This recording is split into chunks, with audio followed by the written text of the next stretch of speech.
In the vast expanse of space, Earth was nothing more than a pale blue dot, a forgotten relic of a species long gone.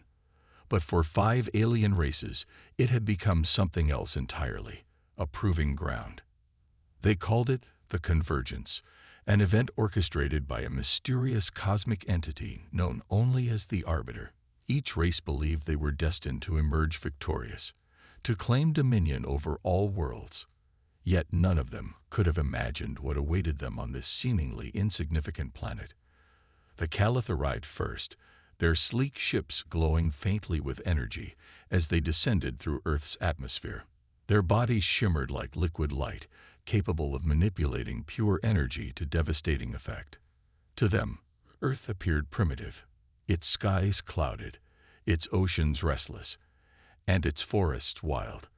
But there was something unsettling about the silence that greeted them. No birds sang, no animals roamed freely. It was as if the planet itself was holding its breath. Next came the Vorin, hulking warriors bred for combat. Their skin was thick and armored, glistening with bioengineered enhancements, designed to withstand even the harshest environments. They landed in the ruins of what humans once called New York City, towering amidst the crumbling skyscrapers. The air smelled strange, sharp and metallic, and the Vorin leader, Threxur, growled low in his throat. Something felt wrong. The Tylora followed, their hive mind buzzing with anticipation. Small but highly intelligent, they moved as one unit, communicating silently through neural links. Their insect-like eyes scanned the terrain carefully, noting every detail. When they detected movement beneath the cracked asphalt, they hesitated. Whatever stirred below wasn't natural. It pulsed with an energy unlike anything they'd encountered before. Then came the Thalner, beings who thrived in the manipulation of time itself. Their forms flickered in and out of existence as they touched down near Mount Everest. The mountain loomed above them, its peak obscured by swirling clouds. For a moment, time seemed to stretch unnaturally, as though the very fabric of reality bent around them. One of their number whispered, "This world does not obey the rules." Finally, the Zirax emerged from folds in space, their shape-shifting abilities allowing them to blend seamlessly into their surroundings. They observed the others from afar, calculating, plotting. While the other races wasted time exploring cautiously, the Zirax knew patience would be key. Victory belonged to those who understood the game better than anyone else. But Earth had plans of its own. It began subtly. A tremor here, a shadow there. Then came the attack. Deep within the ruins of New York, the Caliph stumbled upon something buried beneath layers of rubble. It looked like a machine at first glance, its metallic surface corroded and ancient. But when they activated their scanners, the readings spiked wildly. Before they could react, the machine stirred to life, unfolding into a monstrous biomechanical predator unlike anything they'd ever seen. Its claws tore through the Caliph ranks with horrifying speed. Energy blasts barely slowed it down. Screams echoed through the empty streets as half the scouting party fell within moments. The creature vanished just as quickly as it had appeared, leaving behind only destruction and fear. Word spread quickly among the factions. Earth wasn't merely dangerous, it was alive, and it wanted them gone. As the sun set over the broken horizon, casting eerie shadows across the landscape, each race realized they faced 2 enemies now, each other and the unforgiving wrath of Earth itself. The attack on the Caliph sent shockwaves through the other factions. No one had anticipated Earth harboring such horrors, monsters that could rival even their most advanced technologies. The biomechanical predator, now dubbed the Reaper by the Caliph survivors, became a grim reminder of how little they truly understood about this planet. Each race adjusted their strategies accordingly, but fear lingered in every decision they made. The Vorin, accustomed to brute force and direct confrontation, doubled down on their approach. They fortified their position in the ruins of New York City, using salvaged materials to construct makeshift barriers. Threxur, their towering leader, barked orders as his warriors welded metal beams into place. "If it wants a fight," he rumbled, pounding a fist against his chest. "We'll give it one." But despite their confidence, unease crept into their ranks. Every creak of rusted steel or distant howl made them flinch. Meanwhile, the Tylora scouted cautiously, avoiding open conflict whenever possible. Their hive mind allowed them to process information faster than any individual mind could, and they quickly identified patterns in Earth's behavior. The mutated wildlife seemed drawn to energy sources, attacking anything emitting strong signals. Realizing this, they deactivated their scanners and relied solely on visual observation. Still, danger lurked everywhere. During one expedition near the toxic swamps of Florida, a swarm of glowing insects descended upon them without warning. The creatures exuded acidic venom, dissolving armor and flesh alike. Only quick thinking and sheer numbers saved the Xylora from annihilation. The Felner, ever analytical, focused on understanding rather than fighting. They set up camp near Mount Everest, where reality itself seemed unstable. Time dilation fields flickered unpredictably around them, causing objects to age rapidly or freeze mid-motion. One member accidentally touched a rock that crumbled into dust within seconds, while another watched helplessly as his weapon reverted to molten metal before his eyes. Despite these challenges, they pressed on, determined to uncover Earth's secrets. When strange whispers began echoing in their minds, urging them to leave, they dismissed it as psychological stress, or so they told themselves. The Xyrax, ever cunning, took advantage of the chaos. While the others scrambled to survive, they infiltrated abandoned human facilities, searching for tools and weapons. In a hidden laboratory buried beneath the Arctic ice, they discovered blueprints for experimental technology, including designs for biomechanical constructs similar to the Reaper. Armed with this knowledge, they plotted their next move, feeding false information to the other factions to sow discord. Yet even they couldn't ignore Earth's growing hostility. A sudden storm trapped them inside the lab, its winds carrying shards of razor-sharp ice. For the first time, doubt crept into their calculations. Tensions reached a boiling point during a skirmish over resources in what used to be the Sahara Desert. The Caliph, desperate for supplies after their losses, clashed with the Vorin, who refused to share their stockpile.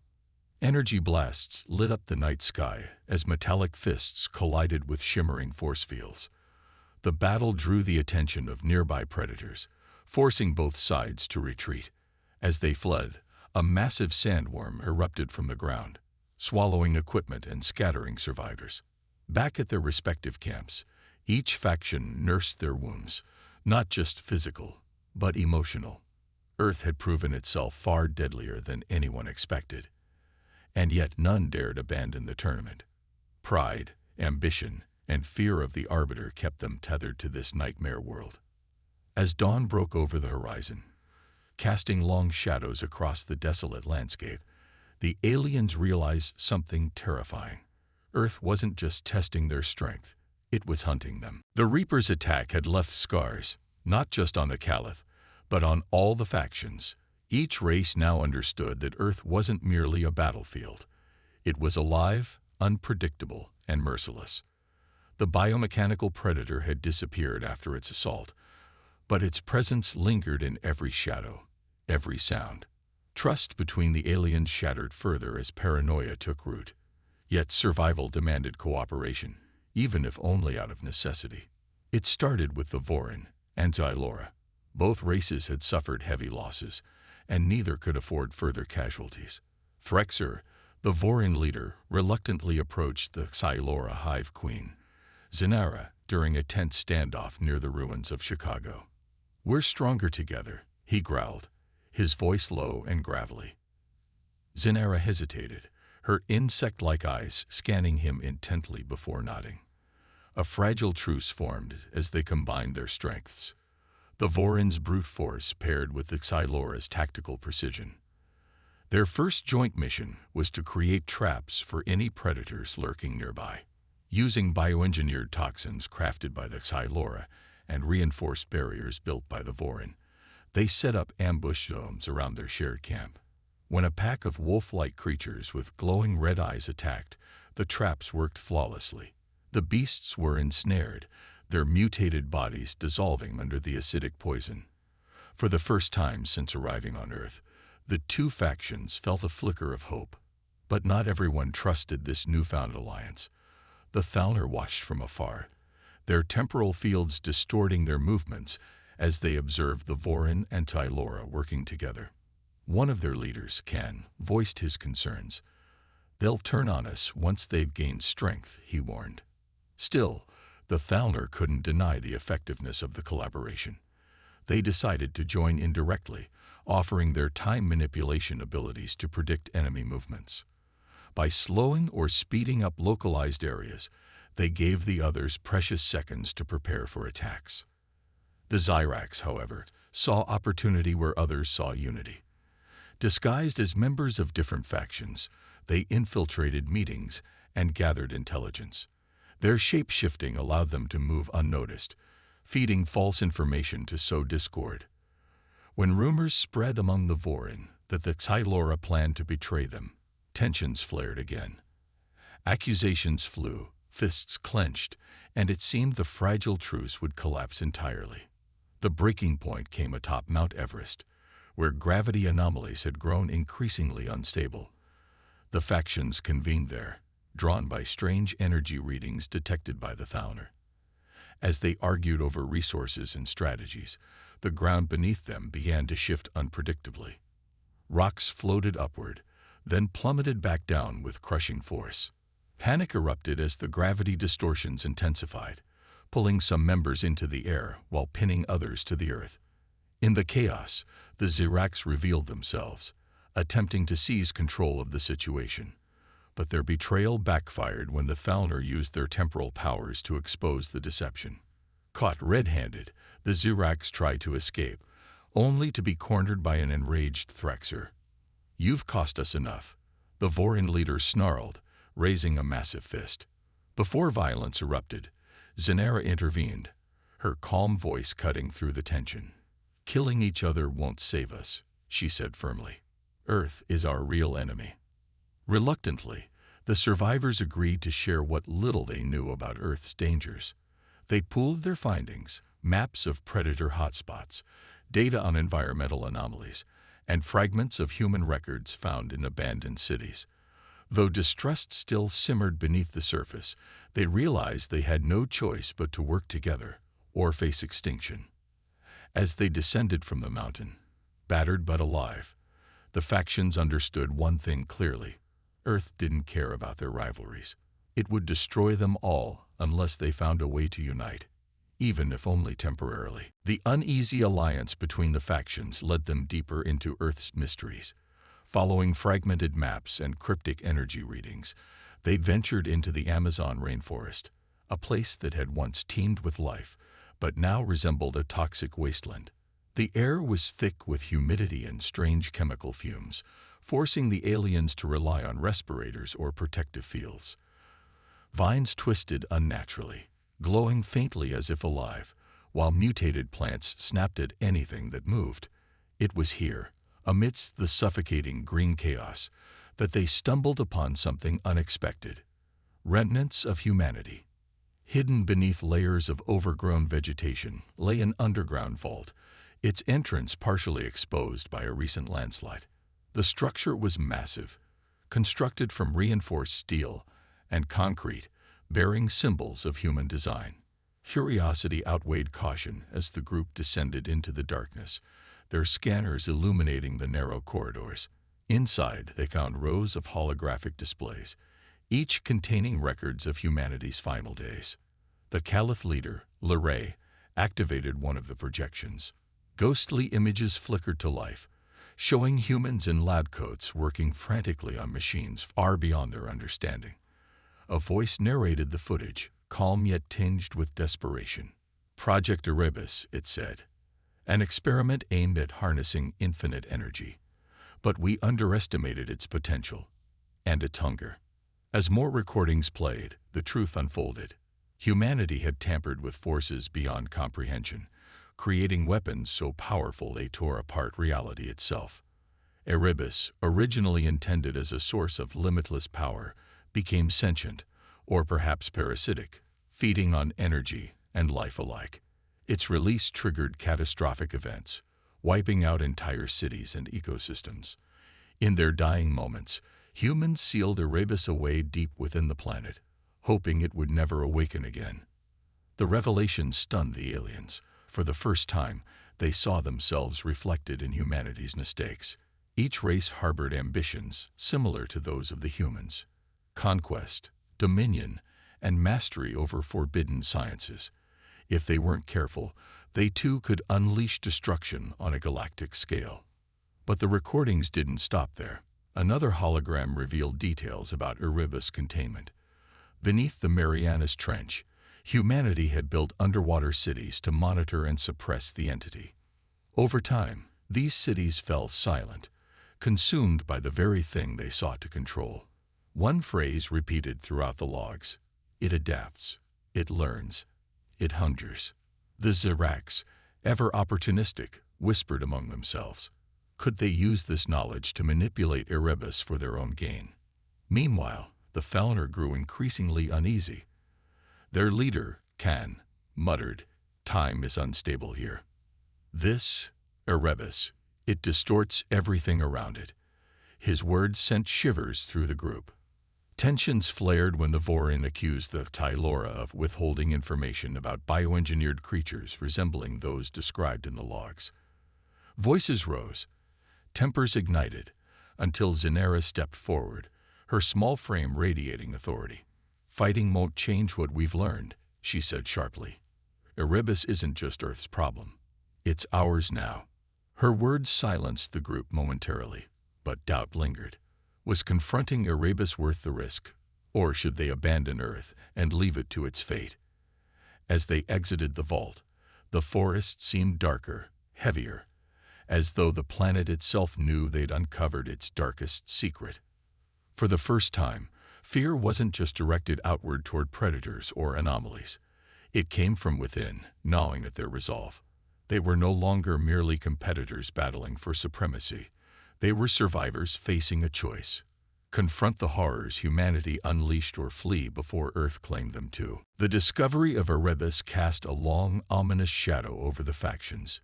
Each race grappled with the weight of humanity's legacy, their fears amplified by what they had learned in the vault. But as they pressed onward, Earth itself seemed to respond to their growing unease. The planet twisted and churned, testing them not just physically but mentally. For some, the strain became unbearable. Luray, the Caliph leader, began hearing whispers, soft at first, then louder, more insistent. They spoke in fragmented voices, echoing through her mind like static-filled transmissions. "You are weak," they hissed. "Your kind will fail." At night, she would wake suddenly, her glowing form flickering erratically. Her comrades noticed the change, but said nothing, unwilling to admit their own creeping doubts. When asked about the whispers, Luray brushed it off, claiming it was stress. But deep down, she wondered if Earth, or perhaps Erebus, was reaching out to her. The Xylora hive queen, Zinera, faced a crisis of her own. The hive mind, usually so harmonious, fractured under the pressure. Some drones reported conflicting visions of doom, while others grew sluggish, unresponsive. Zinera herself struggled to maintain control, her antennae twitching uncontrollably. During one tense moment, she ordered her swarm to dismantle a piece of equipment only to realize seconds later that it was vital for survival. The error cost them precious resources, and murmurs of dissent rippled through the ranks. "Are you still fit to lead?" one drone dared to ask. Zinera silenced it with a sharp command, but the question lingered in her thoughts. Even the Thalner, masters of time manipulation, found their powers faltering. Their temporal fields, once precise and reliable, now wavered unpredictably. Objects froze mid-motion, then sped up violently, shattering into pieces. Khan, their leader, suspected Erebus influence. "It bends reality," he muttered during a council meeting. "We cannot fight something we cannot comprehend." His words did little to reassure the others. especially when one of their members vanished entirely, caught in a loop of distorted time that no one could reverse. The Ziracs, ever secretive, appeared unaffected on the surface. Yet cracks began to show. One of their number, disguised as a Vorin warrior, accidentally revealed its true form during an argument. Before anyone could react, its shape shifted again, fleeing into the shadows. The betrayal ignited fury among the Vorin. Frexer roared, smashing his fist into the ground. "They've been lying to us this whole time," he bellowed. Trust, already fragile, shattered completely. The breaking point came during a brutal ambush near the ruins of Tokyo. A pack of biomechanical predators descended upon the group, their movements eerily synchronized. In the chaos, the Ziracs made their move. Using their shape-shifting abilities, they sabotaged the others' defenses, leaving them vulnerable. The Vorin lost their strongest warrior, crushed beneath collapsing debris, while the Caliph barely escaped being overrun. When the dust settled, the survivors turned on the Ziracs, cornering them in the wreckage. "You betrayed us all," Frexer snarled, his massive frame towering over the shapeshifters. The Ziracs leader, shifting between forms rapidly, tried to justify their actions. "Survival demands sacrifice," it said coldly. "If you can't adapt, you deserve to perish." But the others weren't swayed.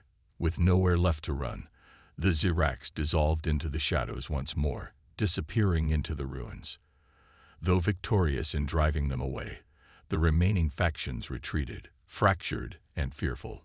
They realized too late that their greatest enemy wasn't Earth, it was themselves. And as they regrouped in silence, paranoia gnawed at their resolve. Could they trust anyone, even their own kind? Or were they doomed to fall apart before Erebus even reached them? The survivors retreated to regroup, their numbers dwindling and spirits crushed. The betrayal of the Ziracs had left wounds deeper than any physical injury, but there was no time for rest. Erebus loomed over them like a storm cloud, its presence felt in every shadow, every tremor beneath their feet. If they were to survive, they needed answers. And those answers lay buried in the Marianas Trench, where humanity's last stand against the entity had taken place. Descending into the trench was no small feat. The pressure at such depths would have crushed ordinary beings instantly, but each faction brought unique strengths to the mission. The Caliph used their energy manipulation to create protective barriers that shielded the group from the crushing weight of the ocean. The Vorin carried heavy equipment, their armored bodies built to endure extreme conditions. The Tylora mapped out safe paths using their hive mind calculations, while the Thalmor manipulated time fields to slow the descent, giving everyone precious moments to adapt. As they plunged deeper into the abyss, the water grew darker and colder, illuminated only by faint bioluminescent flashes from mutated sea creatures. These weren't ordinary animals. They moved with unnatural precision, their eyes glowing red as they tracked the intruders. One creature lunged suddenly, its razor-sharp teeth snapping shut mere inches from a Vorin warrior's face. Before it could strike again, a pulse of energy from Liray sent it spiraling back into the darkness. But the real terror awaited them below. At the trench's deepest point, they discovered what remained of humanity's underwater cities. Towering structures made of reinforced steel and glass jutted out of the seabed, now encrusted with coral-like growths that pulsed faintly. Strange symbols etched into the walls suggested these ruins had once been part of a containment facility. But something was wrong. The walls were cracked, the containment chambers breached. Inside one chamber, they found remnants of Erebus influence, swirling black mist that seemed alive, curling around their limbs and seeping into their minds. Whispers echoed through the group, not unlike the ones Liray had heard before. "Leave," the voices urged. "You cannot stop us." Panic spread quickly. Some members froze, unable to move, while others tried to flee. It took all of Zanara's willpower to rally her swarm, commanding them to focus on the task ahead. Their goal was simple yet perilous: locate the core containment unit and determine whether Erebus still lurked within. The journey through the ruins tested them in ways they hadn't anticipated. Corridors collapsed without warning, forcing them to navigate narrow passages filled with toxic fumes. Biomechanical creatures patrolled the halls, their movements jerky and unpredictable. During one skirmish, Can accidentally destabilized a time field, causing part of the ceiling to collapse. Several drones from the Xylora hive were crushed under the rubble. When they finally reached the core chamber, disaster struck. A massive biomechanical predator emerged from the shadows, larger and more ferocious than anything they'd encountered before. Its claws tore through metal like paper, and its eyes burned with an otherworldly light.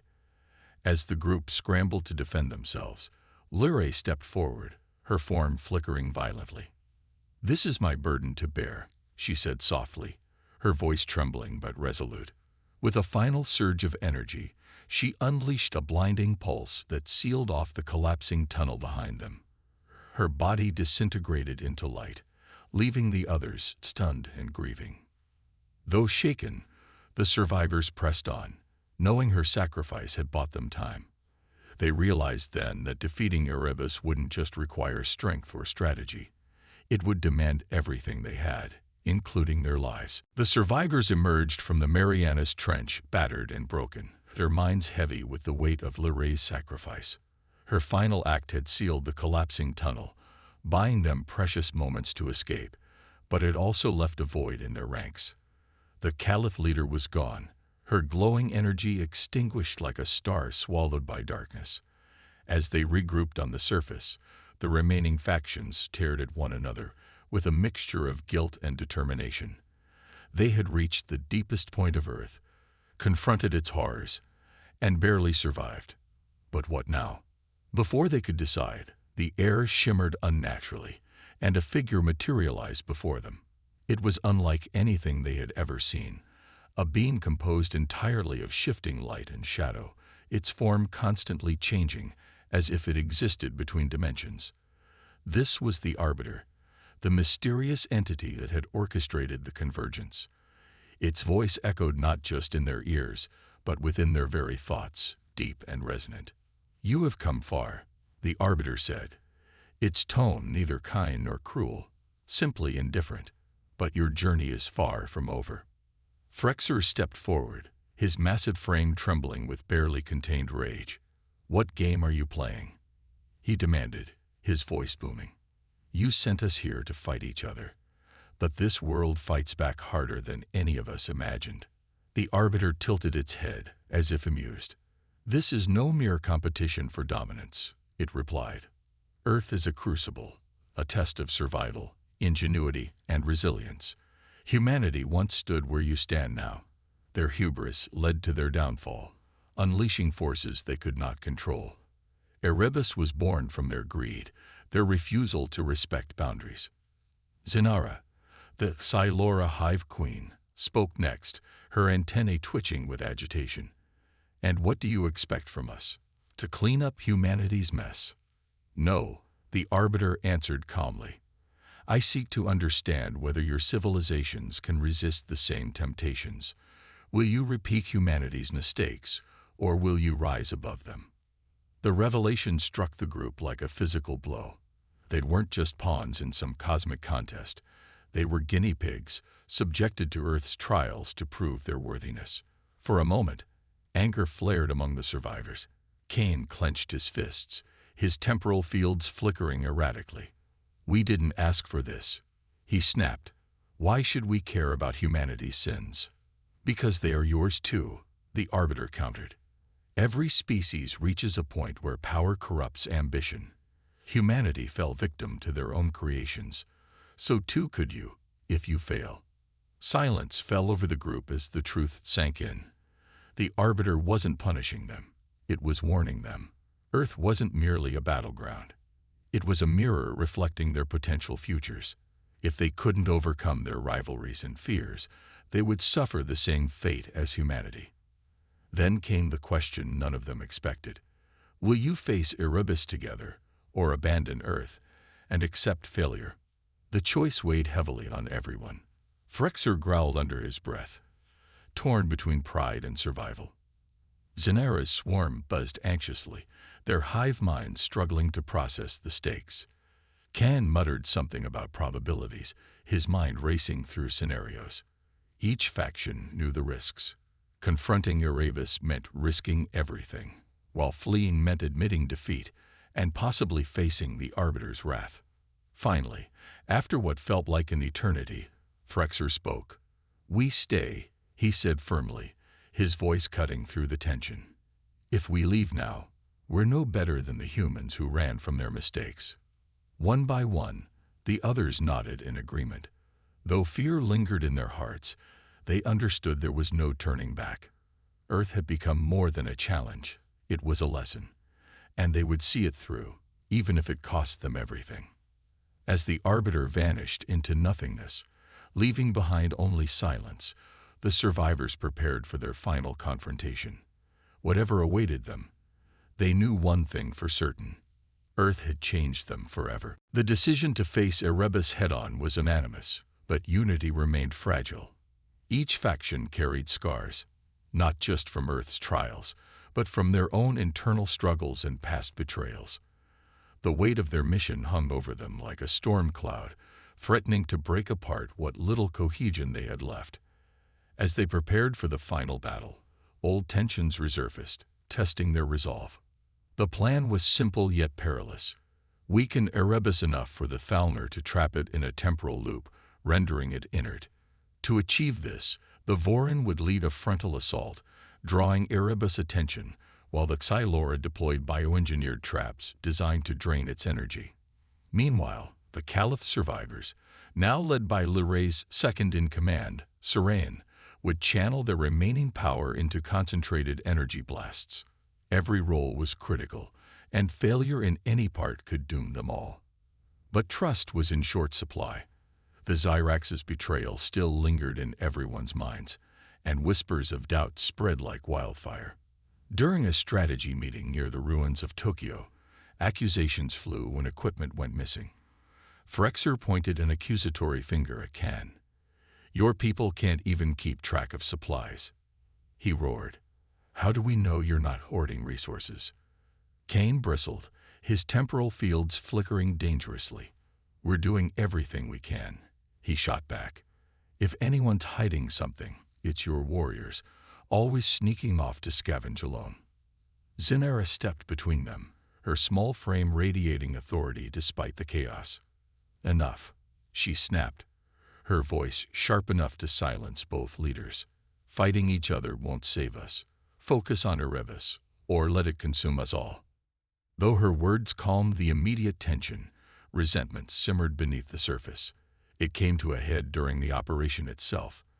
As the group approached the heart of Erebus domain, a desolate wasteland where gravity warped unpredictably, they encountered resistance unlike anything before. Swarms of biomechanical creatures poured out of the ground, their movements synchronized as if controlled by a single mind. The Vorin charged forward, their brute strength carving through the horde, but the sheer numbers overwhelmed them. In the chaos, the Zyrax reappeared. One moment, they were shadows blending into the battlefield. The next, they stood openly amidst the fray. Their leader addressed the group, its form shifting rapidly between disguises. "Erebus cannot be destroyed," it said coldly, "but it can be controlled. Join us, and we will ensure your survival." The offer ignited fury. Frexer lunged at the Zyrax leader, only to find himself fighting empty air as the shapeshifter dissolved into mist. Enraged, the Vorin turned their weapons on nearby Zyrax drones, sparking a brutal skirmish. The distraction allowed Erebus forces to close in, forcing the others to retreat hastily. When the dust settled, the Zyrax were gone, leaving behind only destruction. Worse still, several key members of the Alliance had fallen, including one of the Thalner's most skilled tacticians. Kane stared at the carnage, his expression grim. "They've sealed their fate," he muttered, "and almost ours." Despite the setback, the survivors regrouped, their determination hardened by loss. Serain spoke quietly, her voice steady despite the toll of leadership. "Lyray gave her life, so we could finish this. We owe it to her, and to ourselves, to see it through. With renewed focus, they'd pressed onward, knowing the final confrontation awaited. Erebus loomed ahead, its presence darker and more menacing than ever. But as they marched toward destiny, they realized something crucial. Defeating Erebus wasn't just about strength or strategy. It was about overcoming the fractures within themselves.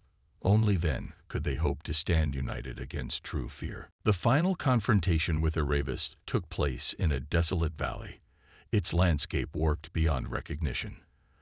The ground shimmered like liquid metal, and the sky above churned with unnatural storms, lightning crackling erratically, illuminating the monstrous entity that loomed at the center of it all. Erebus was no longer just a swirling mass of black mist. It had taken on a grotesque form, towering over them like a living nightmare. Its body pulsed with stolen energy, tendrils of shadow stretching outward to consume everything in its path. The survivors stood together for the first time without hesitation or doubt. They knew this battle would demand more than skill. It required sacrifice. Serain, now the de facto leader of the Caliph, stepped forward, her glowing form flickering faintly but resolute. "For Lirai," she whispered, before raising her hands to unleash a searing beam of energy toward Erebus. The attack struck true, forcing the entity to recoil momentarily. But it wasn't enough. Erebus retaliated with a wave of dark energy that sent the group sprawling. Phrexer roared as he charged next, his massive frame shaking the ground beneath him. The Vorin warriors followed close behind, their weapons blazing as they hacked away at Erebus' tendrils. For every blow they landed, two more sprouted in its place, lashing out with terrifying speed. One tendril pierced through a Vorin warrior's chest, lifting him into the air before dissolving him into nothingness. Phrexer howled in grief but didn't falter, driving deeper into the fray. Meanwhile, Zenera directed her swarm with precision. The Tylora deployed bioengineered traps designed to siphon Erebus energy, each trap glowing brighter as it absorbed more power. But the strain was evident. Several drones collapsed under the effort, their bodies overwhelmed by the sheer force required to maintain the traps. Zenera herself staggered, her antennae twitching wildly as the hive mind struggled to hold together. Khan and the remaining Thalner worked tirelessly to stabilize a temporal loop around Erebus. Their movements were slow and deliberate, their fields flickering dangerously as they manipulated time itself. "We need more time," Khan shouted, sweat beading on his forehead despite the freezing winds. Erebus sensed their plan and lashed out, targeting the Thalner directly. One member was caught in a collapsing field, aging rapidly before crumbling into dust. Kane clenched his teeth, refusing to abandon his post even as tears streamed down his face. As the battle raged, the cost became unbearable. The Vorin detonated their core power source, a last-ditch effort to cripple Erebus. The explosion lit up the valley, sending shockwaves that tore through the entity's form. Phrexer stood at the epicenter, his armored body glowing white-hot as he channeled every ounce of energy into the blast. When the light faded, only scorched earth remained. And Phrexer was gone. The Tylora made their ultimate stand next. Zenera merged fully with her swarm, becoming a single, pulsating organism. Her voice echoed across the battlefield as she commanded her drones to form a living shield around the others. "Protect them," she said softly, her tone filled with quiet determination. As Erebus' tendrils closed in, the swarm sacrificed itself, buying precious seconds for the remaining fighters. With Erebus weakened, Khan unleashed the temporal loop, trapping the entity in an endless cycle of destruction and rebirth. The strain killed him instantly, his body dissolving into fragments of light. But the loop held. Silence fell over the valley. Only a handful of survivors remained, battered and broken but alive. They looked at one another, realizing the magnitude of what they had done and lost. Erebus was contained, but the cost had been unimaginable. As they limped away from the battlefield, the planet seemed to exhale, a long, shuddering breath. Earth wasn't defeated, but it had been subdued, for now. And though the survivors carried the weight of their sacrifices, they also bore something else. The survivors emerged from the valley, their bodies battered and their spirits heavy with loss. Only 5 remained. Serene of the Caliph, her light dimmed but unbroken. 2 Vorin warriors, their armor cracked and scarred. A single Xylora drone, its exoskeleton pitted and worn. And 1 surviving Thalner, barely clinging to consciousness. Each step they took felt like dragging themselves out of a nightmare. Yet, as they looked back at the now silent valley, they knew they had accomplished something extraordinary. Erebus was contained, but at a cost none would ever forget. As they trudged through the desolate landscape, the Arbiter appeared once more, its shifting form casting an eerie glow over the group. This time, there was no indifference in its tone, only acknowledgement. "You have faced your fears," it said, its voice resonating deeply within their minds. Not all species are capable of such unity. Serene stepped forward, her voice steady despite her exhaustion. "Unity. We lost nearly everyone. Our leaders, our comrades. They're gone because of this test." The Arbiter tilted its head, as if considering her words. "Loss is inevitable when confronting true fear. But you endured. You sacrificed not for conquest, but for survival. That is why you will be rewarded, not with dominion, but with knowledge."